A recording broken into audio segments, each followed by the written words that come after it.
नमस्कार साथियों, स्वागत है आप सभी का पीके एडवांस साइको यूट्यूब चैनल पर। आज एक महत्वपूर्ण विषय की चर्चा करेंगे। काफ़ी विद्यार्थियों के कमेंट्स आते हैं कि सर नेट पीएचडी के बारे में भी आप हमें थोड़ा सा मार्गदर्शन दें।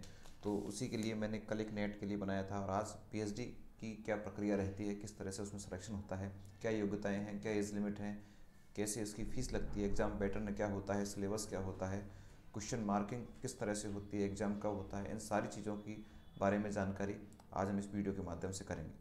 मित्रों, अगर आप पीएचडी या नेट एजुकेशन के लिए या फिर आप ग्रेड फर्स्ट सेकंड ग्रेड के लिए रीट सीटेट के लिए अगर आप एडवांस साइकोलॉजी पढ़ना चाहते हैं, टीचिंग मेथड पढ़ना चाहते हैं, पेडागोजी पढ़ना चाहते हैं, तो आप इस चैनल को सब्सक्राइब करें और लाइव रात 9 बजे आप हमारे साथ जुड़ सकते हैं चैनल को सब्सक्राइब करके। चलिए मित्रों, स्टार्ट करते हैं।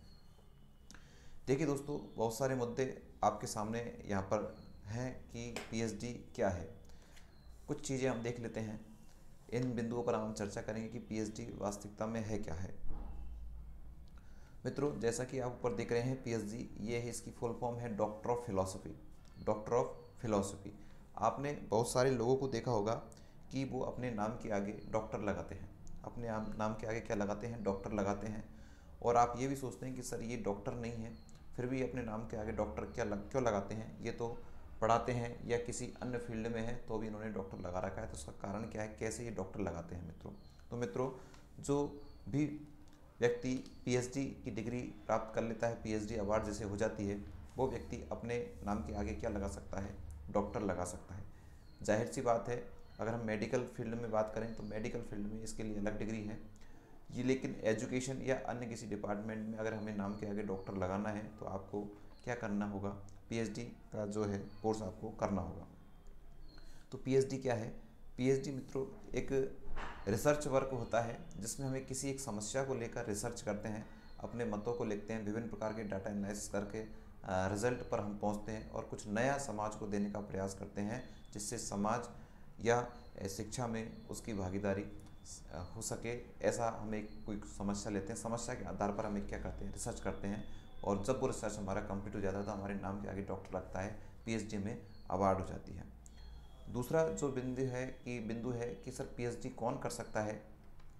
तो देखिए, पीएचडी कौन कर सकता है? अगर मैं सीधी सी बात करूं तो पीएचडी के लिए जो योग्यताएं हैं वो क्या है मित्रों? अगर आपने पोस्ट ग्रेजुएशन किया हुआ है, एमए अगर आपने किया है, एमएससी आपने किया है, एमकॉम आपने किया है, अगर आपने ये किए हैं, इसके लिए आपके लिए शर्त क्या है विशेष? आपको जो पोस्ट ग्रेजुएशन आपकी जो डिग्री है उसके लिए आपको कितने परसेंट नंबर होने आवश्यक हैं आपके? उसमें 55% अगर आपके नंबर हैं पोस्ट ग्रेजुएशन में। किस में? पोस्ट ग्रेजुएशन में आपके 55, पीजी में आपके 55% अगर मार्क्स हैं तो आप पीएचडी का जो एंट्रेंस टेस्ट है वो दे सकते हैं। पीएचडी को करने के लिए किसी प्रकार की कोई एज लिमिट नहीं है, प्रत्येक व्यक्ति इसको कर सकता है। लेकिन हाँ, जैसे आपको मान लीजिए आपने जेआरएफ किया हुआ है तो आपको विद इन 5 ईयर्स के अंतर्गत आपको पीएचडी में एडमिशन लेना होगा, तो ये आपकी स्कॉलरशिप जो है वो आपको मिल सकती है। महत्वपूर्ण बिंदु कि सर पीएचडी कितने साल का कोर्स है, कब तक हो जाता है ये कोर्स? तो मैं आपको मित्रों बता दूं, ये मिनिमम 3 साल और मैक्सिमम आपके 5-6 साल तक ये आप इसे कर सकते हो। आपको 3 साल से पहले जो पीएचडी है वो अवार्ड नहीं होगी। और लास्ट आप कहाँ से कर सकते हो? 5-6 वर्ष तक आप इस रिसर्च कार्य को कर सकते हो। तो इसमें जो कोर्स का है वो 3 साल से लेकर 5-6 वर्ष तक के बीच में आप अपनी पीएचडी को सबमिट करा सकते हैं। तो ऐसे बहुत से जो व्यक्ति हैं जो गवर्नमेंट जॉब में हैं और उस कार्य को करते हैं, तो आपको ये निश्चित समय है, 3 से पहले आपका नहीं होगा जो वर्तमान जो नियम है उसके अनुसार, और 5 या 6 वर्ष के अंदर आपको पीएचडी का सबमिशन कराना आवश्यक है। नहीं तो आपका जो रजिस्ट्रेशन हुआ है वो आपका निरस्त हो जाएगा। पीएचडी के कोर्स में जैसे ही आप एंट्रेंस लेते हैं तो आपको एक कोर्स वर्क भी करना होता है। देखिए, इसकी प्रक्रिया मैं आपको बता दूं, अगर आप गवर्नमेंट यूनिवर्सिटीज़ कर रहे हैं या कहीं से भी कर रहे हैं तो सबसे पहले इसकी प्रक्रिया होती है, सबसे पहले आपको एंट्रेंस टेस्ट देना होता है। क्या देना होता है? एक एंट्रेंस टेस्ट देना होता है। आप जिस भी यूनिवर्सिटी से आप कर रहे हैं उसके लिए आपको क्या होगा? एक एंट्रेंस टेस्ट आपके लिए कंडक्ट कराया जाएगा, उसको आपको देना है। दूसरा, जैसे ही एंट्रेंस टेस्ट में आप पास हो जाते हो, एलिजिबल हो जाते हो, तो आपके लिए एक इंटरव्यू भी होता है। क्या होता है? आपका इंटरव्यू होगा आपका। तो दूसरा जो इसका स्टेप है वो है इंटरव्यू। पहले आपको एंट्रेंस टेस्ट देना है, जहाँ भी जिस यूनिवर्सिटी में जगह निकलती है वहाँ आपको एंट्रेंस देना है, फॉर्म भरना है। अगर पास होते हैं तो आपको इंटरव्यू फाइट करना पड़ेगा, और उसके बाद में एक प्रक्रिया और होती है कोर्स वर्क की। एक प्रक्रिया किसकी होती है? कोर्स वर्क की एक प्रक्रिया होती है। इस कोर्स वर्क में आपको जो वर्तमान में चल रहा है 6 महीने का, आपको बिल्कुल वहाँ पर अध्ययन करना पड़ेगा, अध्ययनरत आपको रहना पड़ेगा इस कोर्स वर्क में, और उसके बाद में आपका रिजल्ट आएगा। रिजल्ट आने के बाद में आप पूर्णतः किस में शामिल हो जाओगे? पीएचडी के कोर्स में शामिल हो जाओगे। तो पहले आपको फॉर्म अप्लाई करना है। फॉर्म अप्लाई करते ही आपको एंट्रेंस टेस्ट देना है। उसके बाद में आपका इंटरव्यू होगा, जिस विषय से आप संबंधित हैं उसका, और फिर उसका आपको क्या होगा? कोर्स वर्क होगा 6 महीने का। लगभग प्रक्रिया इंटरव्यू पर खत्म हो जाती है, लेकिन एक आगे की प्रक्रिया जहाँ आपको अध्ययनरत रहना पड़ेगा पीएचडी के लिए, जहाँ यूनिवर्सिटी से आप कर रहे हैं वहाँ आपको रुकना पड़ेगा, क्लास लेनी पड़ेगी। वो 6 महीने की अवधि आपके लिए हो सकती है। प्रत्येक यूनिवर्सिटीज़ का अलग अलग सिस्टम है। क्या कुछ यूनिवर्सिटी एक साथ करा लेती है, कुछ यूनिवर्सिटी से टुकड़ों में कराती हैं। तो जिस यूनिवर्सिटी से आप कर रहे हैं तो वहाँ की जानकारी आप बिल्कुल लीजिए। अभी मैं आपको बताऊंगा कैसे हम कैसे इसका फॉर्म को फिलअप करते हैं, वो भी मैं आपको बताऊंगा। दोस्तों, आपको क्लास पसंद आ रही है तो क्लास को लाइक करें, और शाम को 9 बजे साइकोलॉजी और पेडागोजी पढ़ने के लिए आप हमारे चैनल को सब्सक्राइब भी कर सकते हैं। पीएचडी की फ़ीस कितनी है? देखिए मित्रों, पीएचडी का जो फॉर्म होता है, पहले तो मैं बात करूँगा फॉर्म की। पीएचडी का जो फॉर्म अप्लाई होता है, पीएचडी के फॉर्म की बात करूं कि पीएचडी का जो फॉर्म है वो लगभग 1500 से 3000 के बीच में इसकी फ़ीस रहती है। किसकी? फॉर्म अप्लाई करने की। कहीं से अगर जगह निकली है तो उसकी फॉर्म अप्लाई अगर आप करना चाहते हैं तो 1500 से 3000 के आसपास की आपकी जो फीस रहती है वो आपको करनी है।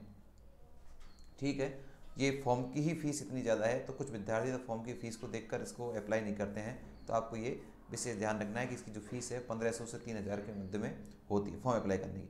उसके बाद में अगर आपने फॉर्म अप्लाई कर दिया है, आपका जो प्रोसेस है पूरा, एंट्रेंस एग्जाम, इंटरव्यू सारा कंप्लीट हो चुका है, तो आपको जिस यूनिवर्सिटीज़ की, जैसे गवर्नमेंट यूनिवर्सिटीज़ की मैं बात करूँगा, गवर्नमेंट यूनिवर्सिटीज़ में लगभग 7-8 हज़ार से लेकर 15,000 तक की फ़ीस होती है। 7-8 हज़ार से, जैसे आप कहीं से भी करें, राजस्थान यूनिवर्सिटी से करें, कोटा से करें, या अन्य किसी स्टेट की अदर यूनिवर्सिटी से करें, अगर गवर्नमेंट यूनिवर्सिटी है तो उसकी 7-8 से लेकर 15-16 हज़ार के आसपास फीस रहती है। ज़्यादा फीस इसकी नहीं रहेगी। अगर शर्त ये है, अगर आप गवर्नमेंट यूनिवर्सिटी से करते हैं, फीस इतनी रहेगी इसकी 1 साल की। लेकिन कुछ विद्यार्थी प्राइवेट यूनिवर्सिटी से करते हैं, तो प्राइवेट यूनिवर्सिटी से सबसे पहले आप करें तो आप ये जान लें कि आप जिस यूनिवर्सिटी से आप कर रहे हैं इस कोर्स को, तो वो वैलिड है या नहीं, मान्यता प्राप्त संस्थान है या नहीं, ये आपको सबसे पहले जानकारी लेनी है। उनकी फ़ीस आपको लगभग 3.5 लाख से लेकर 4 लाख के आसपास आपको फ़ीस मिलेगी प्राइवेट यूनिवर्सिटीज़ में। किसमें? प्राइवेट की बात कर रहा हूँ। अगर मैं गवर्नमेंट की बात करूँ, देखो कितना बड़ा अंतर है। गवर्नमेंट में 7-8 से लेकर 15,000 तक की फ़ीस होगी, जबकि अगर मैं प्राइवेट यूनिवर्सिटीज़ की बात करूँ तो 3.5 लाख से 4 लाख के आसपास इसकी फ़ीस होती है। जो केवल नाम के लिए करना चाहते हैं कि मुझे मेरे नाम के आगे डॉक्टर लगाना है, तो वो प्राइवेट यूनिवर्सिटीज़ की तरफ जा सकते हैं। अन्यथा जिन्हें कुछ सीखना है, जिसे कुछ करना है, जिसको आगे इसके आधार पर जॉब लेना है, जॉब इससे भी मिलेगा, इससे भी मिलेगा, लेकिन गवर्नमेंट यूनिवर्सिटी से करोगे तो आपकी एक अलग ही छवि होगी। जहाँ भी इंटरव्यू होगा तो आपको सबसे पहले वहाँ लिया जाएगा। तो 3.5 लाख 4 लाख अगर आप प्राइवेट यूनिवर्सिटी में खर्च कर सकते हो, थोड़ा सा आप पढ़कर इसे 7 और 8 हज़ार और से लेकर 15,000 के बीच में इस फीस में आप पीएचडी का कोर्स कंप्लीट कर सकते हैं। अन्य कुछ खर्चे और होते हैं, जैसे थीसिस का हम बनाते हैं तो उसमें भी हमें 30-40 हज़ार रुपये का खर्चा आ जाता है। दूसरा, फीस के बारे में मैंने आपको बता दिया। पीएचडी करने के क्या फ़ायदे हैं, ये देखिए महत्वपूर्ण चीज़ क्या है। पीएचडी करने के फ़ायदे क्या हैं? सर आपने ये सारा चीज़ बता दिया, लेकिन हम पीएचडी कर रहे हैं तो इसका फ़ायदा हमें क्या मिल सकता है, ये देखिए इसके सभी तरह के फ़ायदे हैं। महत्वपूर्ण मैं आपको सबसे पहले किस में दूंगा? सरकारी क्षेत्र में आपका इसका क्या फ़ायदा है। देखिए मित्रों, आपने पोस्ट ग्रेजुएशन कर रखा है, लेकिन आप चाहते हैं, आपका नेट क्वालिफाई नहीं हो पाया है आप, लेकिन आपका पीएचडी हो चुका है, तो आप सबसे पहले जो कॉलेज लेक्चरर की एग्ज़ाम है वो आप दे सकते हैं। किसकी? असिस्टेंट प्रोफेसर जो कॉलेज लेक्चरर की एग्ज़ाम है उसको आप दे सकते हैं अगर आपने पीएचडी किया हुआ है तो। कॉलेज जो लेक्चरर की जो पोस्ट निकलती हैं उनमें आप एलिजिबल हैं। अगर आपने पीएचडी किया है तो भी एलिजिबल हैं। अगर आपने नेट जेआरएफ किया है तो भी आप एलिजिबल हैं। अगर नेट जेआरएफ क्वालिफाई नहीं है, पीएचडी आपने कर लिया है, तो भी आप कॉलेज लेक्चरर के लिए देने के लिए आवश्यक है। साथ ही साथ यूनिवर्सिटीज़ में भी पोस्ट निकलती हैं प्रोफेसर्स की, तो वहाँ भी अगर आपने पीएचडी कर रखा है तो आप यूनिवर्सिटीज़ में भी आप इसको अप्लाई कर सकते हैं, और वहाँ आपको एक अच्छा मौका मिल सकता है। आपके एपीआई स्कोर वगैरह अच्छे हैं तो आपको यूनिवर्सिटीज़ में आप प्रोफेसर के रूप में बिल्कुल पद स्थापित आपका हो सकता है, अगर आपने पीएचडी अच्छे किसी संस्थान से किया है, अच्छी यूनिवर्सिटीज़ से किया है, तो आपको वरीयता दी जाएगी। साथ के साथ में पीएचडी के अलावा हम विभिन्न प्रकार के लेख वगैरह, सेमिनार वगैरह इनमें हम अटेंड करते रहें, ताकि जो आपका एपीआई स्कोर है वो आपका अच्छा बने रहे। तो आपको जो भी भर्ती होगी उसमें आपको ज़्यादा वेटेज दिया जाएगा, इंटरव्यू में आपको ज़्यादा नंबर दिए जाएंगे। तो ये सामान्य सी चीज़ थी। और ये भी मैं आपको बता दूं कि सर पीएचडी के फॉर्म कब निकलते हैं, कब इसकी जगह निकलती है। तो देखिए, पीएचडी की जो फॉर्म है वो अलग अलग यूनिवर्सिटीज़ में अलग अलग तरीके से निकलते हैं। जैसे ही कोई सीट खाली होती है तो वो एक विज्ञापन निकाल देते हैं, तो अलग अलग यूनिवर्सिटी में अलग अलग पद पीएचडी के लिए निकलते हैं, किसी समेकित रूप से नहीं निकलते।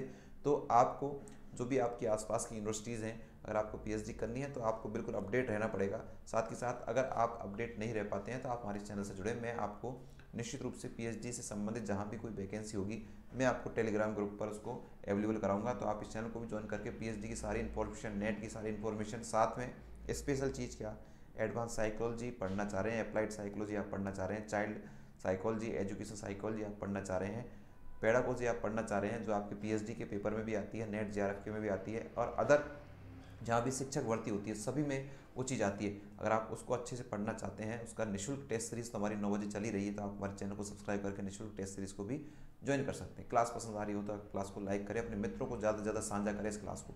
मित्रों, आपके और भी जो क्वेश्चंस हैं आप मुझे निश्चित रूप से कमेंट्स बॉक्स में कमेंट्स करिएगा सर कि ये और समस्याएं, तो मैं निश्चित रूप से अगली वीडियो उसी के आधार पर बनाऊंगा। आप सभी मित्रों को बहुत बहुत धन्यवाद, बहुत बहुत शुभकामनाएं जिन्होंने पीएचडी का एंट्रेंस दे दिया है, नेट का एंट्रेंस दे दिया है। रिजल्ट अभी वेटेड है, रिजल्ट अभी आने वाला है। आप निश्चिंत रहें, हमारी शुभकामनाएं आपके साथ है। आप निश्चित अपने जीवन में सफल होंगे, और इसी तरह के मार्गदर्शन के लिए आप इस चैनल से निश्चित रूप से जुड़ें। आप सभी का मित्रों बहुत बहुत धन्यवाद। Thank you, bye bye.